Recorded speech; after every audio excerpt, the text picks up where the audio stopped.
Welcome, everybody, to the second Meet the Filmmakers event. I'm Doug Smith. Tonight, we're particularly honored to have Amir Ramses here with us. He does fiction films. He's done 3 feature films, and your 4th is on its way. Yeah, and he's done, how many, like 7 documentaries? You've done quite a few. Yeah, and both short and long. So he's done it all. He did not go to AUC. He went to the Higher Institute of Cinema, the Academy of the Arts, and he's going to be here after to answer questions. Do you want to say anything now about the film, or? Actually, well, I like to welcome you first to the screening. I would like to thank Doug and Reem for all the efforts they've done to bring me here tonight. It hasn't been easy, I know, especially with what happened last week at the first scheduled screening. And I'll be here for any question you'd like to ask after the screening. Thank you. Now, there's just one thing. This is part 1. It's a 2-part documentary series. This is the one that came out in 2013, 90 minutes long. He did then do part 2, End of the Journey, which we're not seeing tonight. This is just the part 1. And well, maybe we'll ask you afterwards, how can people see the part 2 later? But yeah, okay, great. Let's without further, let's get going. See the film. Thanks.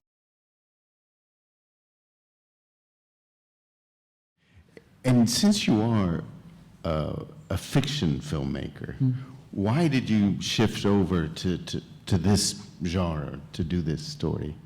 Well, first of all, I think I usually shifted back and forth between the two. I mean, I've made short films, I've made documentaries, then I started to make feature films, and then making documentaries even before Jews of Egypt, and after I started to make my own features, feature films that were released in movie theaters. I also made other documentaries. But I guess Jews of Egypt was kind of critical as a subject to be treated in a feature.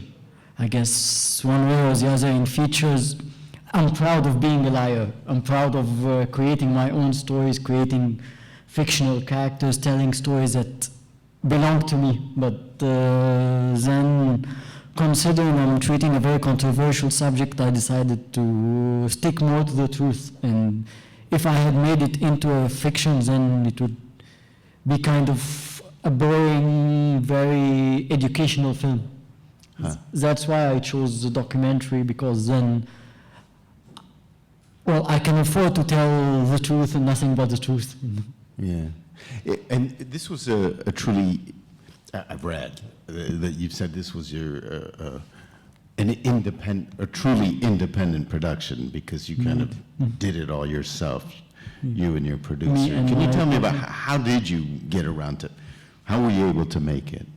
Well, it was not that hard, actually. When we first discussed the idea, Haitham, my partner, and me, right after I finished my 3rd feature film, basically I was also really bored of feature filmmaking, you know, where you have like 120 persons daily on set, everybody asking you questions. It's always questions. Do you like this? Do you like that? Do you want me to do this? Do you want? Sometimes you just don't have answers. You have to invent answers, because then I decided I want to go back to making a documentary. And Jews of Egypt has been stuck in my mind for like 5 years back then. I decided, okay, let's make a small film. Let's make a documentary. I know how to shoot on my own. I can use the camera. I can do some lighting. I can do some basic lighting. My partner is a music composer, producer / sound designer. So and editor as well, right? Yeah, actually, yeah, we co-edited the film. Also, I edited the film, and he worked with me on the final draft, so final cut. I guess basically we took it from there. We said, okay, we want to do this film. I was interested in making it. He got interested in producing it. Then we started to think about funding the film. We both thought that going to like an Arab TV channel or an Arab funding, that would give us lots of red lines not to cross, considering how controversial the topic is. Going to a foreign funding might have led to other red lines, but also there would be red lines. So basically we said, okay, the film wouldn't cost us that much. We both work a lot. We'll manage to finance the film on our own. Let's make it the way we want to make it, and then if people want to see it, okay. If people want to screen it, okay. If not, then we'll watch it, both of us in our editing room, and then it would be worth the trouble, I mean.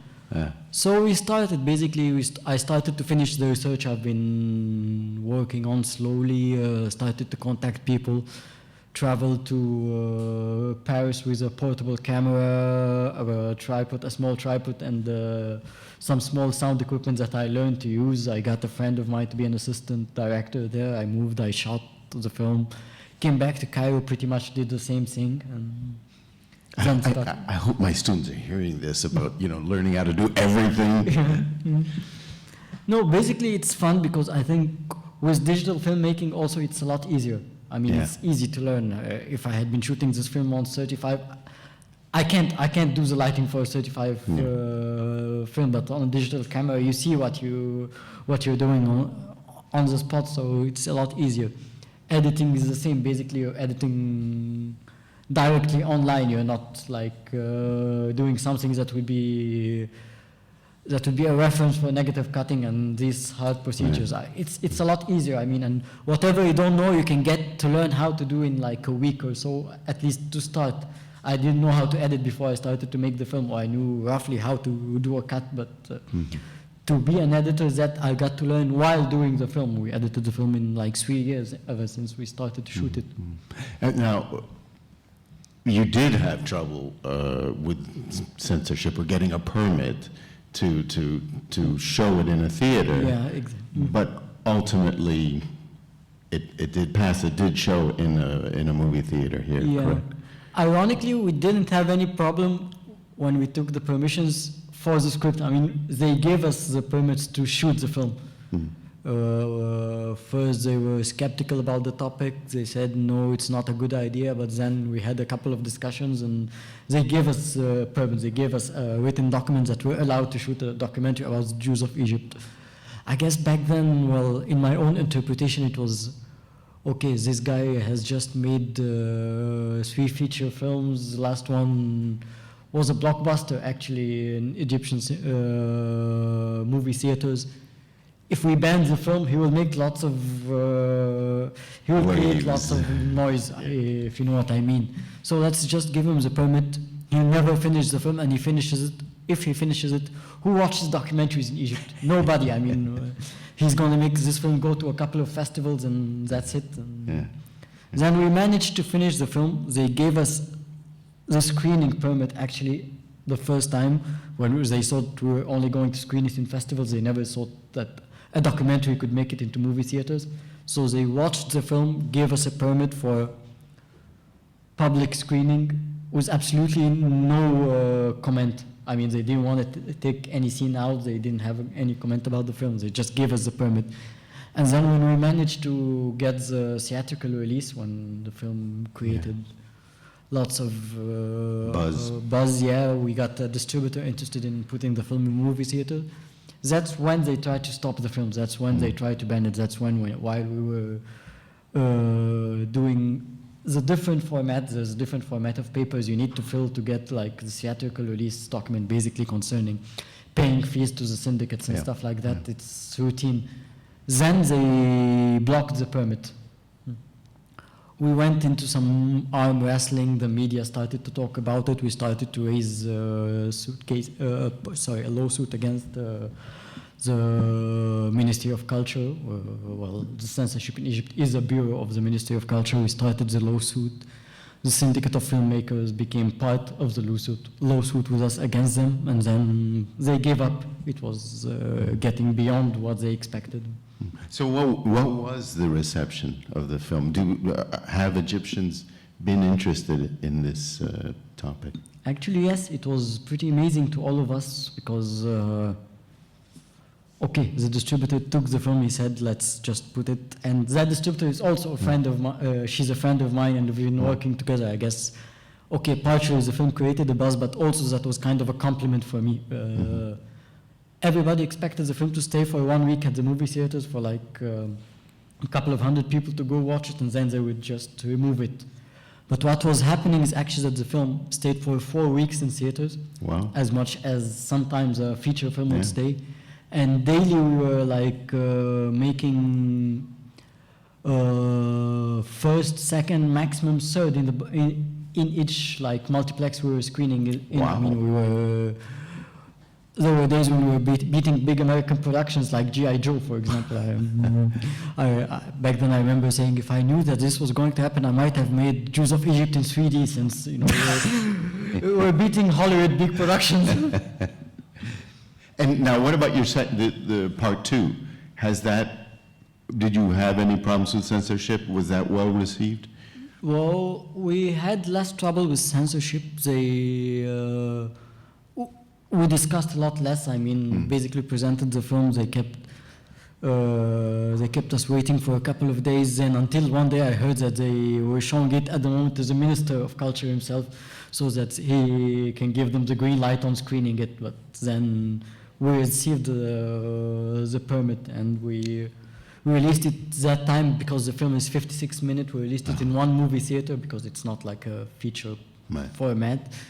And also we've made it for like 3-4 weeks in that theater. Okay. So, anybody have questions? Dr. Abul Ghar, we saw him talking. I know he has a book about the Jews, the Egyptian Jews. Yeah. So my question is, is the film based on his script, or is it, to what extent you have been using using his book and your ideas to make up the film? The second question is about the second part. Now the first part ended with Jews out of Egypt. So what are you going to, just give us a hint about the second part.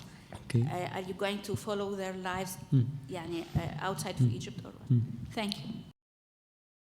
There was Dr. Abul Ghar's book from one side, there was Joel Benin's book from the other side, there was Jack Hassoun's book on the history of the Jews of the Nile. I guess comparing history and getting your own, if I would say, less ideological point of view, that was the most important thing for me, because I think the problem with the subject of Jews of Egypt is that every historian had a definite ideology behind what he was writing. He was not twisting history, but you can always tell history from various point of views. So I guess as I was inspired by Dr. Abul Ghar, as I was much inspired by Joel Benin, amongst others. And about part two, by the way, it has already been shot and it made it to movie theaters last summer. I'm not working on it, I finished it. Part two is about the present. Part two is about, well, the few remaining old Jewish ladies who are living up until today in Cairo. The last Egyptian Jews, if I may say, today, how are they living their lives, their relationship with society, etc. You selected so many of the Jews who've emigrated to France, and basically they all had this opinion that they had such a wonderful life. I wondered, were there other people you interviewed in France or other countries, other immigrated Jews, and who did you not put in the film, and if you don't mind telling why? Sure. And that's the first question. Okay. And the other two are a little bit lighter. Just, have you ever thought of doing a film about the Armenians of Egypt or the Greeks of Egypt?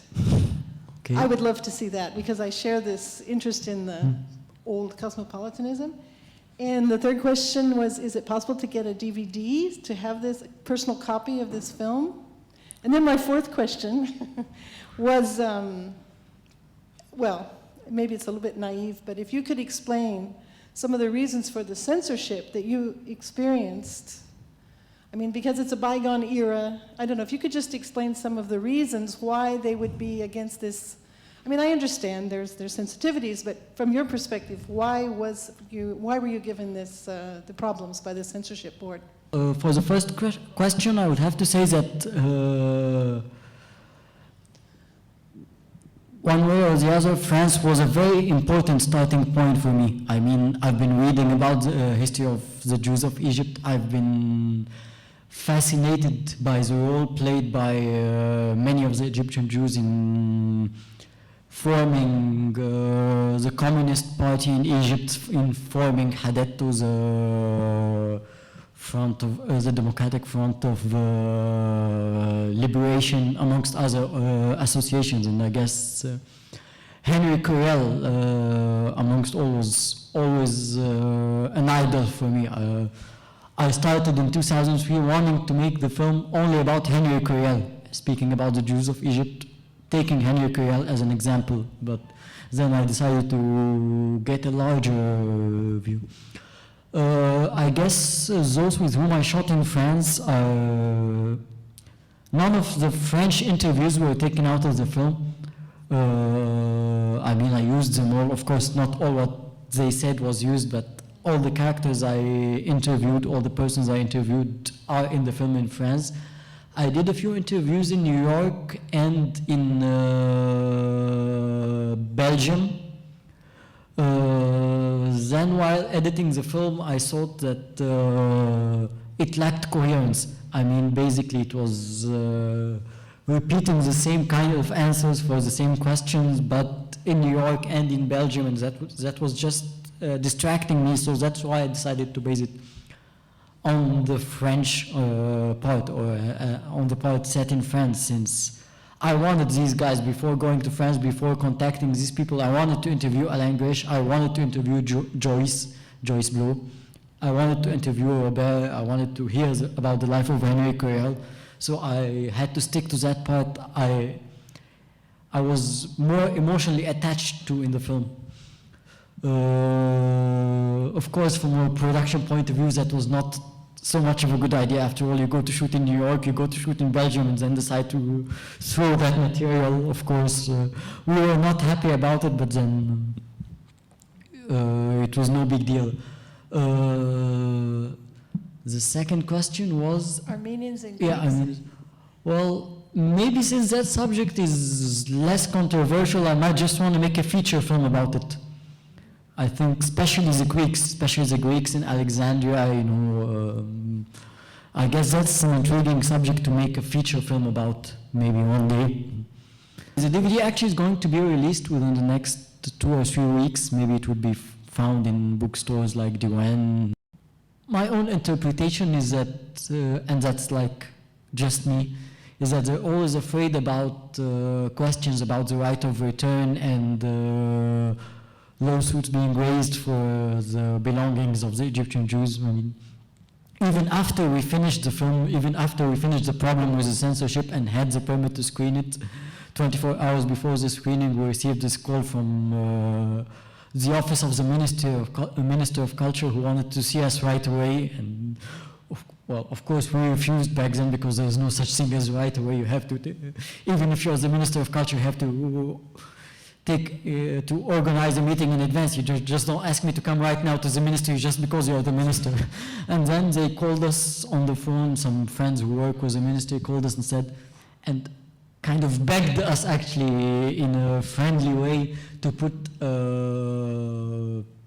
a carton, a statement in the beginning of the film that this film is created, well, this is an imaginary film, and that the characters in the film are the creation of the author and director, and that the film as a document does not represent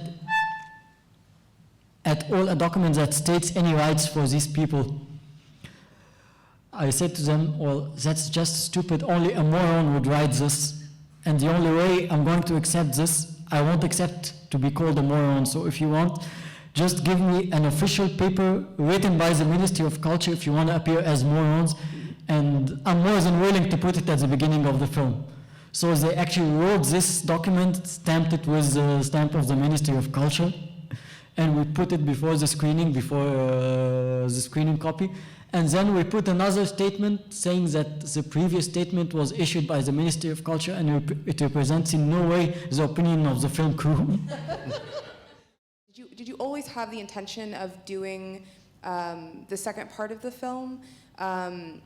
Or I guess sort of the broader question of that is, did you always have the intention of sort of including the story of contemporary Egypt? And the second question is, or it's more of a, or if you could speak a little bit about your choices in using the cityscapes of Cairo, Alexandria, and Paris, and sort of the archival footage as well as contemporary footage. I know that in some cases it was very clearly, connected to specific things that were being discussed at the time, but also you sort of seem to contrast, old and new, and of course there are the European elements of Cairo and, especially in the past, of Cairo and Alexandria. Well, about the second part, actually, it was never intended to be a second part, or at least it was never intended to be a film that's going to be released like a year after part one. Second part was always a part I wanted to put in part one. It was part of the story I wanted to tell, but back at the time I was doing part one, it was not feasible. Everybody was afraid to talk. The ladies who are living in Egypt now, they were very skeptical. They were, one way or the other, afraid to appear in media, appear in front of, appear on TV or in movie theaters and saying, we're Egyptians, we're Jews, we're living in Egypt. It was kind of scary for them. At a certain point, after 3 years of trying to pursue them, I thought it was not going to happen, and then, okay, I said it's not feasible, let's just make a film about the past, let's make a film about history. Maybe the film about the present can never be done. Until we screened the first copy, until we had the premiere of the film, and where actually people were pushing each other to come see the film, until people came out in tears and expressed how much they loved the film and how much it changed their perspective. Back on that same day, Magda Haroun, the current president of the Jewish community, and her sister Nadia, who attended the screenings, they said, okay, we changed our mind. If you want to shoot with us, let's go. Let's do a second part. And then I decided to take 1 more year off of my project to make part 2. But if it had been my choice, it would have been a longer film shot and screened as one film, if I may, or maybe a 2-part film that are being screened simultaneously. About the choice of between like archival video footage and scenes I shot in Cairo, Alexandria, as I said, since a big part of the film is based for me on nostalgia for that time, for Egypt in the 40s, I guess, I was visually looking for that. I was visually seeking to represent that part in my film, to see how, to see that old Alexandria, to see old Cairo, the old European buildings. Maybe I was trying to see Cairo as, Cairo and Alexandria as these characters themselves remember it. I was trying to see Cairo from their point of view or Alexandria from their point of view. Also, I was trying one way or the other, I mean, have you taken a good look at the material shot in Paris, except for the landmarks, but seeing the buildings in Paris, seeing the old buildings in Paris, I guess that answers an emotional question for me. Why did these guys choose Paris? Why did these guys go from Alexandria or from Cairo to Paris, especially? Why does a big number of Egyptian Jews now live in Paris? I guess they were looking for a city that looks like the city where they lived. I mean, even those who managed to go to Rome, like Curiel and some others who ended up being in Paris, I guess somehow they were looking for their own Egypt, their own homeland that back then looked so much like this city. That's why there was a lot of cross-cutting between the two cities. You seem to be suggesting in the film that the sort of upper class or more wealthy Egyptian Jews left first, and that after that more middle class and lower class Jews left. I didn't know if that was, if I was reading too much into what the film was conveying, or is that in fact what you found in your research, and if that's the case, if you have any sort of explanation for this. And the more, contemporary question is that, of course, it also evokes a lot of things that are happening now in Egypt. A lot of people are leaving Egypt. And Alain Gresh, as you know, was arrested, in fact, just a few weeks ago, or last week, I don't remember exactly when, but in a cafe here in Cairo, because he was talking about politics with two journalists, I think. So I just wondered if you could comment on this recent episode at all. For the first question, I would say that one way or the other, what you're reading is true, but we can't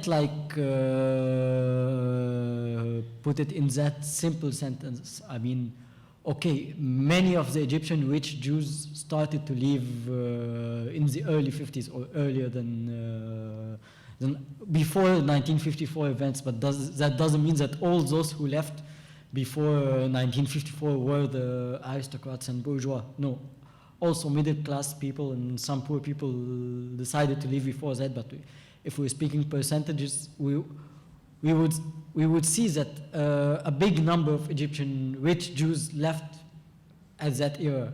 Same thing for the post-1956. Okay, it was mostly the poor Egyptian Jews who were forced to leave back then, but there were also people from the middle class and the upper middle class who were forced to leave. I mean, we have always to think about percentages, not trying to put a general statement that the rich left in 1952, the middle class left in 54, and the poor left in 1956.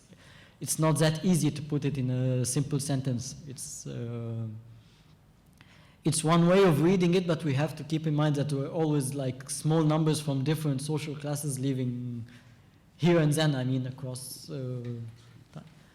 Well, I'm not sure I get your question about the Alain Gresh thing.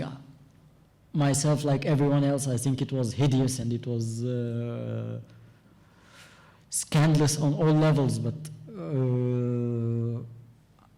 I'm not sure how to relate that to the film or what we were discussing in the film. If you can explain more the question, I would be glad to.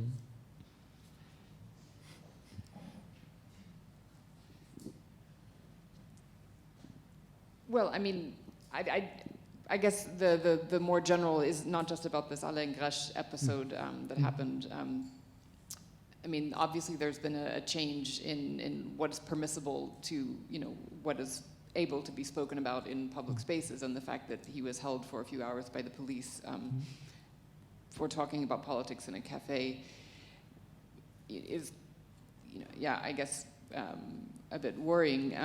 But more general, the trend that people are leaving Egypt or have left Egypt either out of their own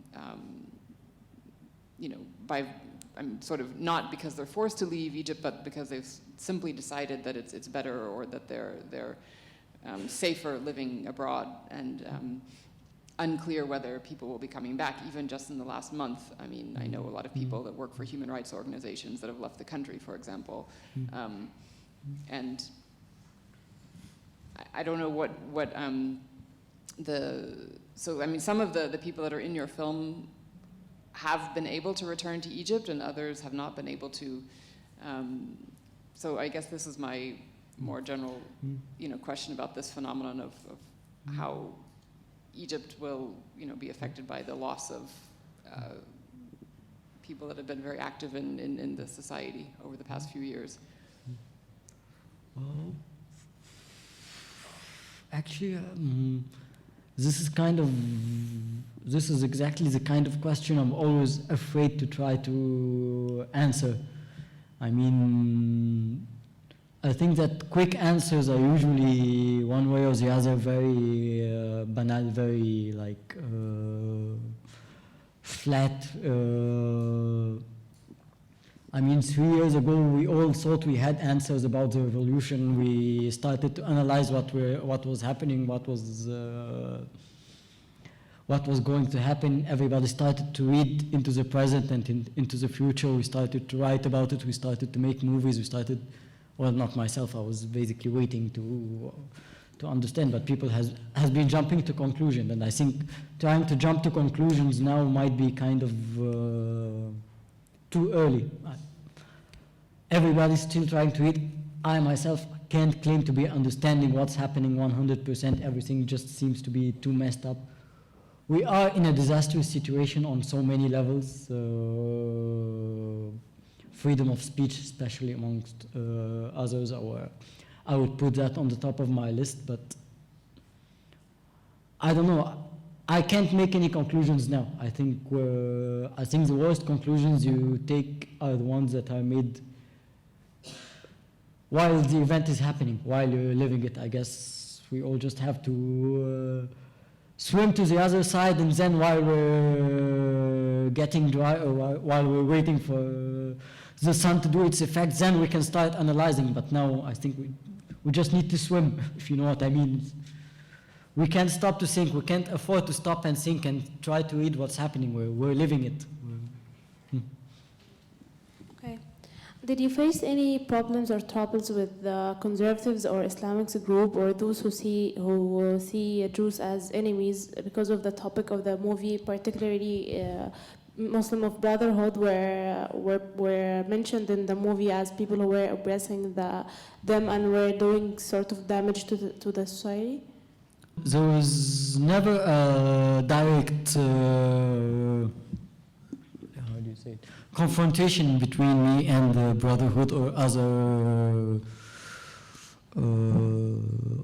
I would say, radical Islamist groups. Ironically, actually, when I made the film, when I started to shoot the film in 2009, I contacted the Maktab al-Irshad, the bureau, the consultancy, the Supreme Council of the Muslim Brotherhood. I said, I'm making a film about the Jews of Egypt. You guys back in 1947 burned the Jewish district in Cairo and did some explosions. I want to interview about it. I want to give you the chance to express yourselves and try to explain why did that happen. They vanished for a month or so, and then they contacted me back, and they chose that guy. They chose that point of view to be expressed in the film. They chose that racist speech back in 2009. I guess that was okay for them to be like that racist. But then in 2013, when the film came out in movie theaters, they started to attack it severely in the newspapers, saying one way or the other how I was pro Camp David and how I was defending Israel from one side, and how I was faking their true opinion about the Egyptian Jews and the Jews of Egypt from the other side, and how I deceived this guy into saying these things, although it was they who chose him. It was they who let him say what he had to say back then, because it was like the official point of view that was a lot easier for them to express, or that was a lot more convenient for them to express. But no, we never had a direct confrontation. Each and every thing in the movie and scene and sentence was very deep and very comprehensive, except for that dude they sent from the Muslim Brotherhood. And like, honestly, I believe you should have sent him back and asked for someone more sophisticated. May I ask, why did you keep him in the movie? Of course, now you have explained that they sent him and you promised them a statement to that side, but why did you not ask for a more profound statement? I'm sure they could have sent someone with like a deeper understanding of anything. Well, basically, I was not going to tell them how to express themselves. I mean, I didn't go to that guy directly. I contacted like various intellectual Muslim Brotherhood members, if I may say. It started with Muhammad Abdul Quddus, and it reached Mahdi Akif, who he himself had lived that era. He himself was imprisoned with many of the Egyptian Jews in the 20th century. So that saying that my demand to shoot with a Muslim Brotherhood member has reached this guy, has reached this, and they chose. I was not going to go back to them and say, no, I don't find this guy representative of what you want to say. They put him there, they chose him. It was, I was not going to implement their own point of view. Wondering if you could talk a little bit about how it's been received internationally versus locally. We always had full houses whenever we screened in a festival. Tickets were sold like a month in advance in some of them. Some of the festivals even had to make like a second unscheduled screening, etc., etc. It was warmly received. I guess the reception in the States was kind of different. Screening the film in the States, I guess, I also always had a full house, but one way or the other, the reaction was not always the same. I guess then, being at the States, I started receiving like comments that the film is creating an anti-Israel propaganda and that these people are lying and that this is not the truth. Only in the States I received comments that, well, they don't believe that there is this much Egyptian Jews who are communists, you know, like with the whole stereotype of a communist in the States. You know, I guess one way or the other, the word communist was offensive to some of the audience, and that reflected so much in their questions, especially in the West Coast, especially when I screened in California. So it was mentioned many times throughout the film that from different contributors that they were not forced, they were not asked to leave, they were never expelled, but there was pressure. And then it was obvious from their narrations that they were expelled and their nationalities were taken away and they were not allowed back in the country. So this is being expelled out of the country. So I wonder if you intentionally put that these two contradicting thoughts and that were repeated throughout, or if this was it was an interesting observation that I made that not the official, because these were not officials, you got like scholars and researchers and such to say, but they were all saying the same thing, that they were never officially expelled, but actually they were. So what's your take on this? We can't say also that they were all officially expelled. I mean, the various phases of the stories. Some of them were officially expelled. Some of them left on their own will. Some of them left on their own will for one reason or the other, yet were forced to drop their nationality while trying to leave, even if they were trying to leave for like a short vacation or whatever. I mean, I wanted to put this variety. I didn't want to put my own interpretation, or I didn't want to put the easy answer I got that there was an expulsion, because yes, there was an expulsion, but it was not like, basically it was not an officer going door to door asking, do you have any Jews, and taking them, throwing them on a boat. It's not that, let's say it was not that well organized. It was more chaotic, if I may say. That's why some people left. That's why we still have Egyptian Jews who are living here. I wanted to put all these answers in the film. I wanted to put all these faces of the truth in the film. Well, thank you. It was, in fact, that complexity, the fact that historical events are messy, are difficult to capture, and you captured that very well in this film. So thank you Thank you very, so very much. much. Thank you.